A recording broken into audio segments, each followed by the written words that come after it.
Baking with a twist. So, last weekend, my friends and I decided to hit up the neighborhood bake sale.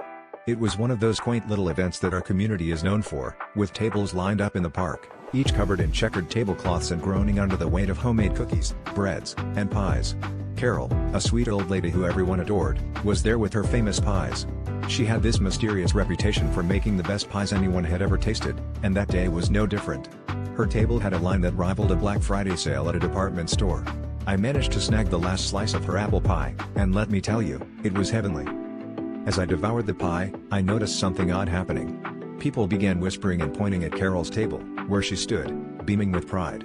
I caught snippets of conversations, secret ingredient, unbelievable flavor, and how does she do it? It was almost like her pies had some magical allure.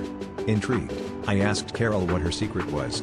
She winked at me and said, "Oh, just a little something my late husband used to use." The way she said it was so mysterious, it was like she was a culinary sorceress.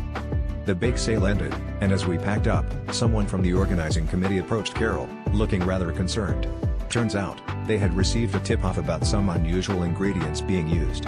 Carol, with a chuckle, admitted that she had been using a special flour her late husband had left behind, a flour that he bought from a novelty gag store, thinking it was a quirky gift. We all burst into laughter when she pulled out the bag and showed us the label, "Extra fine pranking powder, not for baking." Apparently, her husband had intended it as a joke, but Carol, being a bit short-sighted and ever the optimist, had used it in her baking. The committee, relieved that there was no actual harm done, decided to have a sense of humor about it. Carol, ever the good sport, promised to stick to regular flour from now on. As we all shared a laugh, one of my friends quipped, "Well, Carol, looks like your pies were the need-to-know basis of the bake sale."